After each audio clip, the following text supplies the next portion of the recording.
Season 1 of Titans was a hot mess, but there was something about it that I thought could maybe become better and eventually get to where it needs to be. And then Season 2 happened, and I've already talked about the first couple episodes and referred to them as an apology tour, and they really were. They were going around basically saying, remember all the things that you didn't like last season? We're sorry, we won't do that again. We're over it, we're moving forward. And I didn't expect that by the end of Season 2, I would come to love this show. And I don't think love is too strong a word. The characters came alive, and the show really found a place in my heart. And so I would like to talk about Titan Season 2 on today's Project Shadow. Can you hear me? I have something to say.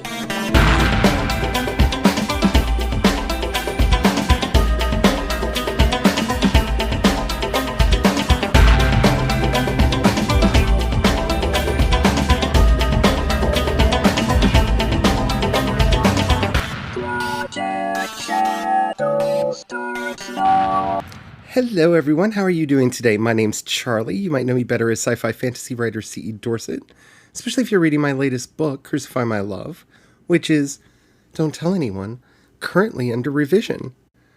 Not that there's anything wrong with it, I really do love that book, but my voice changed over writing the series, and since it's a trilogy, I want all three books to have the same voice. So I'm doing a little bit of a brush up and making sure that everything feels the way the newer books do and making it all work together.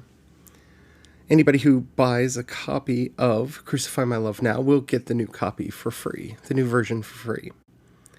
If I do change anything. I think I will change some things, but we'll see.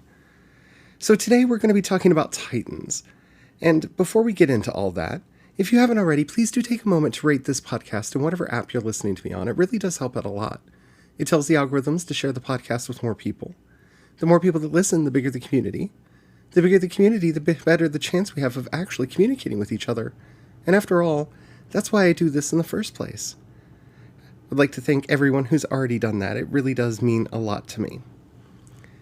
So, Titan Season 2. I really did not have high hopes for this. See, I'm a subscriber to DC Universe because I want to read comics. And it's an easy way for me to read comics. Isn't that amazing? So I'm getting caught up. I'm reading some of my favorites from back in the day, and I'm trying to get caught up on some of the newer storylines. And the fact that they also do shows is just a kind of a perk for me. Well, until Harley Quinn happened. And now it's like, I pay for Harley Quinn, and I have the joy of reading comics because, oh my goodness, that Harley Quinn show. But that's not what we're talking about today. So, we watched Season 1 of Titans last year, and it was what it was. It wasn't terrible. It wasn't really a hot mess, but it never found its footing. It never found its voice. It felt like it had too many. In a lot of ways, it felt like the last gasp of the Snyderverse. It was DC EU just giving it up the ghost in way too many ways. But it wasn't bad. There were things about it that I liked. I really liked several of the actors. The actor who plays Dick Grayson, I really enjoyed him. The chemistry between Hawk and Dove was really interesting.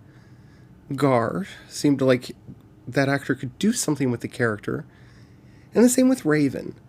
Like, it felt, you could feel, at least I could, feel the potential in the series. So when Season 2 came out, I wanted to give it a try and hope beyond hope, that it would get better, that it would be good, that it would be something that I could enjoy, because I do love these characters. And well, the apology tour happened. And it was an apology tour. I'm not going to go into spoilers yet, but they basically summed up all the plots from the first season that were just kind of meh. In the first episode, they just tied it all up with a bow. We're sorry. We're so sorry. That we shouldn't have done that. Oh, and all that stuff that Dick Grayson said about Batman? We've cast someone to play Batman. So now we can actually have Dick and Bruce sit and have a conversation and actually hash all that out. And I was a little concerned about having Ser Jorah playing Batman. Not that I'm opposed to an older person, because depending on the era that you're in. With an adult Dick Grayson, you want an older Batman so that it makes sense, but I wasn't sure that I could see him in the role. I'm sure now. He works. I'm fine with him being Batman, even though he is blonde instead of white hair. I mean, I'm kind of glad they didn't make him dye his hair black, because that would have looked really out of place and been bothersome, but the blonde hair took a little bit of getting used to. I'm used to either a white-haired or a black-haired Batman. But I could let it go, because a lot of people, when their hair goes white, they dye it blonde. So, okay, Bruce Wayne has a little bit of vanity in him. Of course he does. He's Bruce Wayne. I'm fine with that. But the one thing that they really got right this year, the one thing that they finally figured out, is that while we love superheroes for all the crazy superheroics and all the crazy stuff that they do, the thing that actually keeps us coming back is the characters. It's the relationships. It's the realness of them. Everything else is just a perk on top. And that's a hard thing for a lot of people to understand about science fiction and fantasy, that they think that you're here for the spectacle. We're not. The spectacle's nice, but if it doesn't have that rooting within a good relationship and within interesting characters, then you can have all the spectacle that you can throw at it, and, well, you get the Justice League. I mean, it's all spectacle with no character work whatsoever. Why is Wonder Woman helping Batman? Why do they suddenly seem to have a relationship when they didn't just one film earlier? Where did that relationship come from? Why doesn't it make sense? Why does none of it make sense? Because they gave us no time for these characters to actually interact. When we look at Marvel and what they got right about the superhero genre, we see the relationship between Captain America and Tony Stark. We see it develop, we see it grow, we see it change. And that relationship is something that we care about.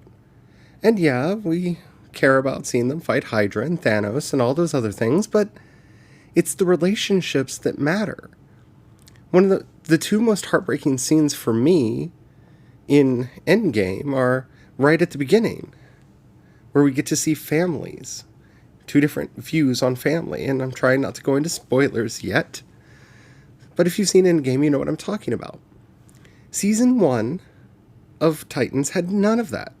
None of the characters knew each other, and that's okay. We can let them not know each other and come together and coalesce as a group. Well, they shouldn't say none.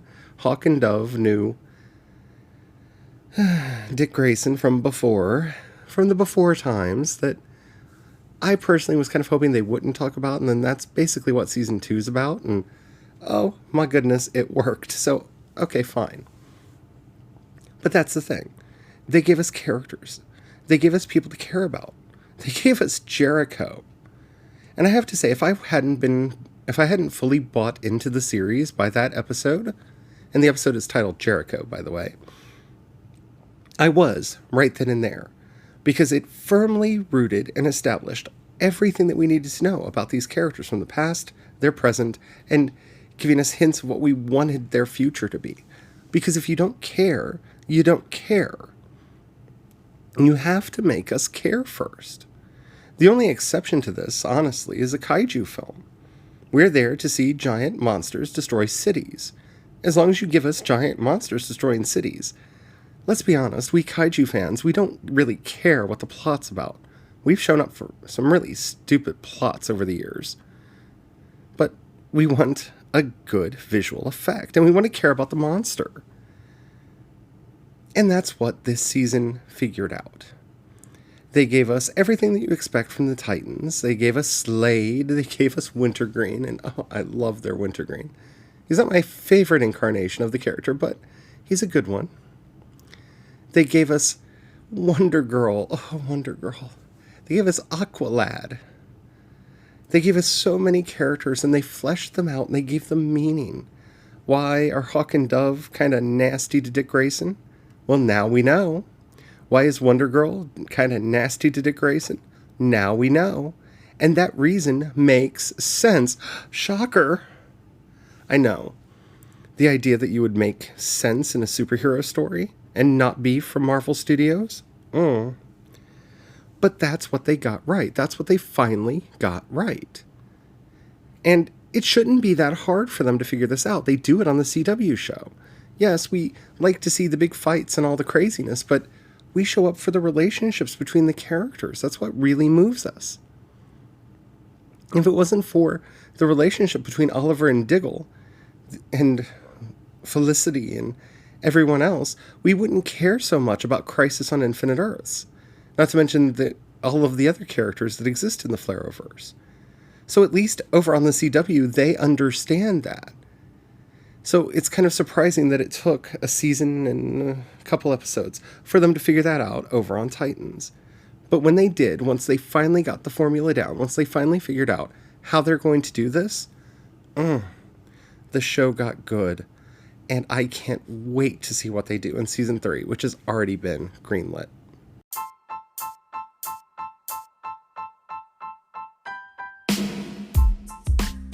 And so now we're entering the spoiler zone. If you have not seen season 2 of Titans on DC Universe and you don't want to be spoiled, meaning you don't want to know anything that happens, because I am going to be going into several events that happened in here, now is your time to step back, watch it, and then come back. Hopefully you do, because it's well worth watching. And if you don't care about spoilers, I don't think the spoilers would actually interrupt the flow of this, but I'm not a spoiler-averse kind of person, so take that for whatever it's worth.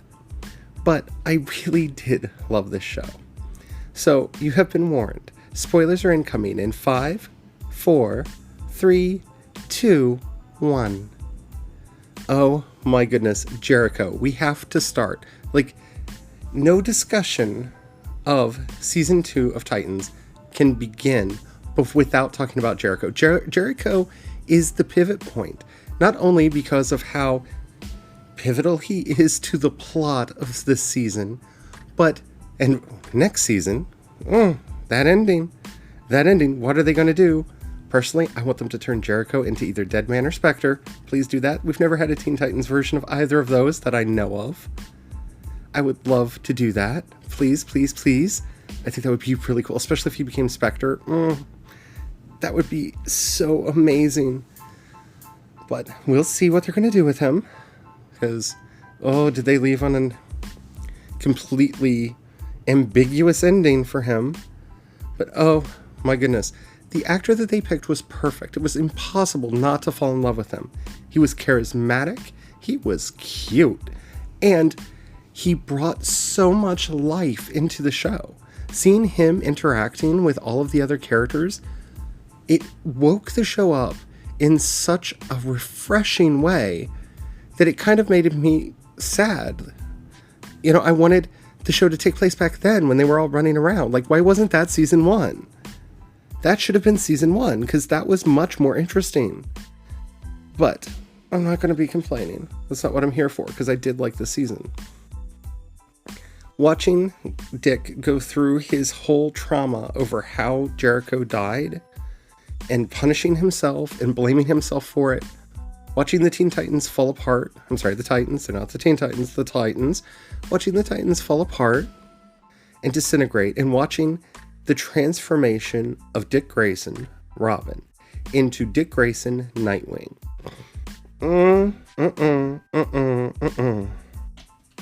It worked so well on so many levels.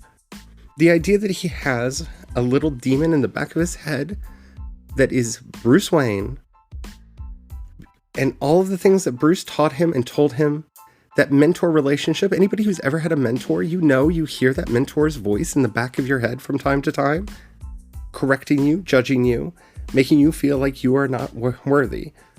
Because whether or not the mentor would have actually done that, that little judge in the back of your in the back of your head will often take on your mentor's voice and use it against you. It's a wonderful power move that it has. And to see that, and that fight scene in the jail when he and Batman are going after each other, it was perfect. It was wonderful. And it did something that only a couple comics have done for me. I've always loved Dick Grayson, but any of the portrayals of him in live action or even in cartoons, I've never really liked. I don't think they've ever really given him the character that he needs to have. But this one, oh my goodness. The depth that they took him to and how it actually made sense. Watching him struggle with his pain and blaming himself for what happened to Jericho until that wonderful, glorious moment when he realizes Jericho's not dead. Now that was some... Well, I can't say the word that I'm wanting to say because I want to keep my clean tag, but you know what it is. It was such a powerful moment, and it worked so well. Getting to see Wonder Girl, Raven, Starfire, and Dove team up, all female... That was a good moment. That was an interesting moment. That was the moment where it was like, this is a team. I get it now. Let's move forward. All the stuff that they're doing, like, what are they going to be doing with Blackfire? Can't really talk about that right now because that's going to be next season, but and I'm sorry for all the noises, but this show did things that are just hard for me to put into words, mainly because I didn't feel like it could. Setting up the character relationships that they did between some of the characters, the introduction of Superboy, and the way that they did it. I mean, it's the story that we know. If you're familiar with this character, you know how they're going to do it, that he was created as a clone, and he's a little bit Lex Luthor and a little bit Superman, and he's got issues. And especially when you're going to introduce that character into this series where everybody's got issues, you know they're going to play up the issues part of it. And they did. But again, casting, perfect. Perfect casting for Superboy. He looks like Superboy, just pulled from the comics. Works really well. His storyline was so touching and so moving. And the connection that he developed with Gar, I felt that. It felt real. And the way that they made Raven come to terms with her background and understand herself and reintegrate herself back into the team. It was phenomenal. Because that's what this season was really about. It was about the making of the Titans. See, while they used the name in season 1 and while they started calling themselves towards the end of season 1 and into the beginning of season 2, it's not really until the end of season 2 that they really become the Titans.